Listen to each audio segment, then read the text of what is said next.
विक्रांत, शिवजयंतीनिमित्त आज जे दिवसभर कार्यक्रमांचं आयोजन केलं गेलेलं आहे, सगळ्या ताज्या घडामोडी आहेत. आपण आपल्या प्रेक्षकांना पुढारी न्यूजच्या मार्फत ताज्या पोहोचवणार आहोत. आणि इतकंच नाहीये, शिवजयंतीनिमित्त किल्ले शिवनेरीवर सुद्धा आकर्षक सजावट करण्यात आली आहे. छत्रपती शिवाजी महाराजांच्या जयंतीनिमित्त जन्मस्थळावर नतमस्तक होण्यासाठी संपूर्ण राज्यांमधून अनेक शिवभक्त किल्ले शिवनेरीवर दाखल झालेत. शिवनेरीवरील शासकीय कार्यक्रमाला मुख्यमंत्र्यांसह दोनही उपमुख्यमंत्री हजेरी लावतील. तसंच मुख्यमंत्री देवेंद्र फडणवीस, उपमुख्यमंत्री एकनाथ शिंदे, उपमुख्यमंत्री सुनेत्रा पवार, पर्यटन मंत्री शंभूराज देसाई, सांस्कृतिक मंत्री आशिष शेलार यांच्यासह विविध मान्यवर शिवनेरीवर उपस्थित राहणार आहेत. शिवनेरीची ही आपण दृश्य पाहतोय, कशा प्रकारे ही आकर्षक फुलांची सजावट केली गेलेली आहे.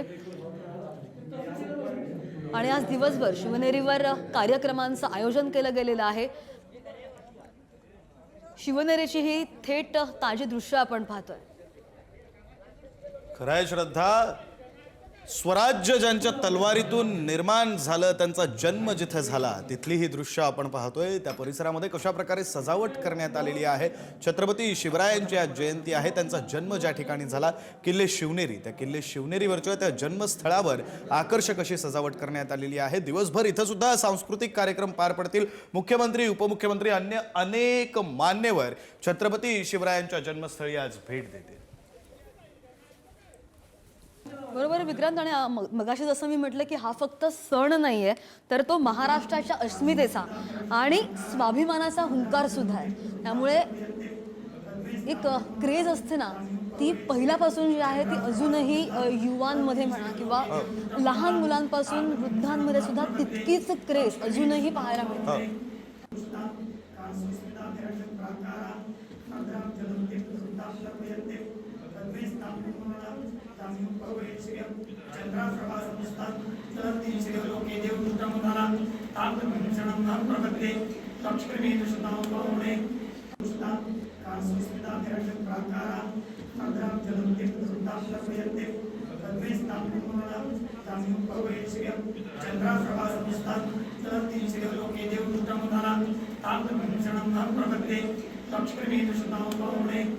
आपल्या समवेत मनोजदादा जरांगे आहेत. दादा शिवनेरी गडावर दर्शन खरं तर घेतलेलं आहे. शिवजयंती आहे, काय एकंदरीत शिवजयंतीच्या महाराष्ट्रातल्या सगळ्या देशवासियांना, शिवभक्तांना खूप खूप मनापासून शुभेच्छा देतो. आज सुवर्ण दिवस, आज आमच्यासाठी शब्दात न सांगण्यासारखा दिवस. पूर्ण अन्याय बंद झाला आणि ऐश्वर मिळालं, सुख समाधान मिळालं, फक्त राजेंमुळे मिळालं. त्यामुळे आजच्या दिवशी सहकुटुंब सगळ्यांनी शिवनेरी गडावरती दर्शनाला आलंच पाहिजे, म्हणजे आपल्या जीवनाचं सार्थक होतं. गडकिल्ले संवर्धनाचा जो विषय आहे तो आजही प्रलंबित पाहायला मिळतो.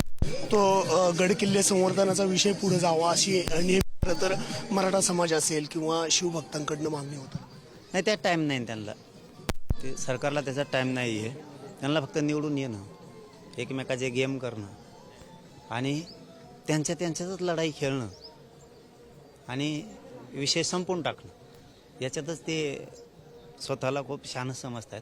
एक दिवस उगाल चांगला, थोडं वाट बघावं लागेल गोरगरिबाला. दादा, दुसरीकडे जर आपण पाहिलं तर गरीब कष्टकरी अनेक जनता आहे, शेतकरी जनता आहे, त्यांचे प्रश्नही आजही प्रलंबित आहेत. मात्र इतर राजकीय गोष्टींवरती जास्त भाष्य होतं राजकारण्यांकडनं. या प्रश्नांना कुठेतरी बगल दिली जाते. नाही, करायचंच नाही आहे त्यांना. अरबी समुद्रातील छत्रपती शिवरायांचं स्मारक काहीच नाही. रायगडावरती पण असंच, शिवनेरी गडावरती पण हीच परिस्थिती. त्यांना विकास करायचाच नाही आहे, फक्त लोकांना खोटं बोलायचं आणि मतं घ्यायचं. आपणच हुशार व्हावं, काय करता येईल काय नाही करता येणार यांच्यावरती विश्वास न ठेवता आपण एक मोहीम हातात घेऊ. किमान आपल्या हातात आहे तेवढं. आपल्या राजांनी आपल्याला हे वैभव उभा करून दिलं आहे ना, सुख समाधानाचे दिवस छत्रपतींमुळे आले. त्याच्यामुळे आजचा खूप सुवर्ण दिवस आहे. आपल्याकडे पैसा आहे, गाड्या आहेत, बंगले आहेत, ह्या जमिनी आहेत, ह्या प्रॉपर्टी आहेत, आपण राजकारणी आहेत, आपण कारखानदार आहेत, उद्योगपती आहेत, आपण व्यावसायिक आहेत. आपण ज्या ज्या क्षेत्रात तुम्ही नोकरीला असाल ते सगळे ते फक्त राजांमुळं. कंपाळावरती कुंकू राहिलं राजांमुळं.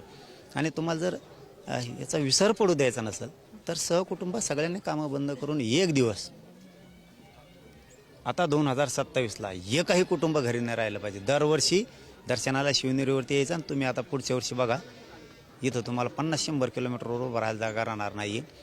नाही जरी पवित्र ठिकाणी मुख्य ठिकाणी जन्मस्थळावरती दर्शनाला नाही जाता आलं तरी कुठल्याही या पायथ्याच्या दगडावर जरी मुंडकं टेकलं जीवन सार्थक झालं. प्रत्येक प्रेरणाचा दिवस आहे आणि आजच्या दिवसात आपल्याला अशी प्रेरणा मिळते की आपल्याला जे काही काम आपल्याला करायचे आहेत ते परिपूर्ण व्हावे अशाच सगळ्यांना शुभेच्छा देतो. आज शिव जयंती है और आज के दिन मैं सभी शिव भक्तों को, शिव प्रेमियों को मेरी ओर से हार्दिक शुभकामनाएं देता हूं. आज का दिन बड़ा ही सौभाग्य का दिन है. आज के दिन हमारे छत्रपति शिवाजी महाराज का जन्म हुआ था और उनकी कीर्ति और उनका शौर्य ये सभी लोगों को पता है और इतने वर्षों के बाद भी वो हमें नई ऊर्जा देते हैं, नई प्रेरणा देते हैं. यही प्रेरणा सभी को प्राप्त हो, यही मैं आकांक्षा और शुभेच्छा देता हूँ. नहीं, अभी ये वक्त नहीं है आने वाली फिल्मों के बारे में बात करने का. Thank you. युवाओं में काफी जोश रहता है आज के दिन में, खासकर क्या आह्वान करेंगे? मुझे लगता है कि सभी लोग जो शिव भक्त है, शिव प्रेमी है, उनको पता है कि महाराज की प्रेरणा क्या होती है. उन्होंने इस राष्ट्र के लिए क्या किया है, क्या बलिदान दिए और आज भी उनकी गाथाएं मुझे लगता है सभी बच्चों को सुनानी चाहिए. उनसे प्रेरित हमें होकर एक अच्छा इंसान बनने की कोशिश करनी चाहिए. राष्ट्र पुरुषों के बारे में या फिर जितने भी अलग अलग राजनेता है उनके बारे में जब ऐसे इस तरह की बातें चलती है तो ये शिवाजी महाराज की तरफ से क्या कहना चाहेंगे कि मतलब कौन सी ऐसी चीज है जो महाराज की आज की ये युवाओं ने नहीं बल्कि नेताओं ने भी याद रखनी चाहिए? नहीं, मुझे लगता है सभी चीज़ें ऐसी कोई एक खास नहीं. उनकी पूरी जो जिंदगी है वही एक प्रेरणा है और उनके बारे में मुझे लगता है कि सभी बच्चों को हिंदुस्तान में सभी बच्चों को जानना चाहिए, पढ़ाना चाहिए और उनके बारे में जितनी जानकारी प्राप्त हो उतना ही इस देश के लिए बेहतर है, युवाओं के लिए बेहतर है. Thank you. अभिनेता रितेश देशमुख यांनी किल्ले शिवनेरीवर जाऊन छत्रपती शिवरायांना अभिवादन केलेलं आहे. शिवजयंती आज आहे आणि त्यानंतर माध्यमांशी बोलताना त्यांनी दिलेल्या प्रतिक्रियेमध्ये असं म्हटलेलं आहे की शिवरायांच्या जीवनातील प्रत्येक पैलू हा प्रत्येकासाठी समजून घेणं गरजेचं आहे, त्यातून आदर्श घेणं गरजेचं आहे, अशी प्रतिक्रिया अभिनेता रितेश देशमुख यांनी दिलेली आहे. तर मनोज जरांगे पाटील मराठा आंदोलक यांनी सुद्धा किल्ले शिवनेरीवर जाऊन शिवरायांना अभिवादन केलेलं आहे आणि त्यांनीही माध्यमांशी संवाद साधलेला आहे. सरकारवर काहीशी टीका सुद्धा केलेली आहे. गडकिल्ले संवर्धनासाठी सरकारला वेळ नाहीये, त्यांना त्यांचं राजकारण करायचंय असं मनोज जरांगे पाटील यांनी किल्ले शिवनेरीवरून म्हटलंय. आणि हे विक्रांत आपण जे दृश्य पाहतोय शिवनेरीवरून जो हा जो परिसर आहे तो सजवला गेलेला आहे, आकर्षक अशा फुलांनी सजवला गेलेला आहे. अगदी डोळ्याचं पारणं फिटतं हा परिसर बघून आणि याच गाभाऱ्याची, याच परिसराची एक झलक पाहण्यासाठी प्रत्येक शिवभक्त जो असतो, प्रत्येक शिवप्रेमी जो असतो, अगदी रात्रीपासून शिवभक्त जे आहे ते दर्शनासाठी येत असतात. आणि हा जो सोहळा आहे तो दरवर्षीप्रमाणे नेहमी अत्यंत भावूक आणि खूप छान पद्धतीनं उत्साहामध्ये साजरा केला जातो. आणि तीच हे दृश्य आपण पाहतोय सध्या छत्रपती शिवाजी महाराज यांच्या प्रतिमेची.